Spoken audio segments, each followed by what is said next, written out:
পদ্মা ব্রিজের কাজও খালেদা জিয়া শুরু করেছিলেন। অনেকেই হয়তো যারা মুরব্বী আছেন অনেকে হয়তো একটি নামের সাথে পরিচিত। আমি এইরকম একজন মানুষকে গভীর কৃতজ্ঞতায় স্মরণ করতে চাই। তিনি ছিলেন মরহুম দারোগা রফিজুল্লাহ। এই মানুষটি 2014 সালে কবি নজরুল ইসলামকে ত্রিশালের কাজীর শিমলা গ্রামে নিজ বাড়িতে এনে আশ্রয় দিয়েছিলেন। একজন সাংবাদিক এক জায়গায় বলছে বিএনপি খাল খনন কর্মসূচি শুরু করেছে, এটি তাদের একটি রাজনৈতিক প্রোগ্রাম, এর কোথাও কোনো হিসাব নেই, কিছু নেই, এটা করতে হবে বলে করেছে। তো আমি খুব শ্রদ্ধার সঙ্গে ওনাকে বলতে চাই, এই খাল খনন কর্মসূচির সাথে এই ভূমিকম্প পর্যন্ত জড়িত।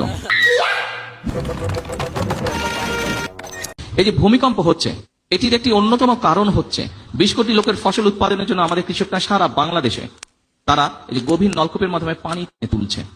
তার ফলে যেটি হচ্ছে নিচে থেকে আস্তে আস্তে শূন্য হয়ে যাচ্ছে।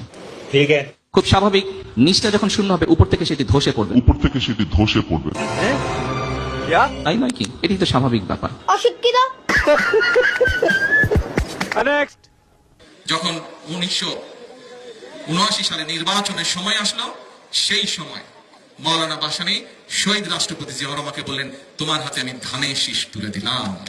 রুকো যারা, সবার করো।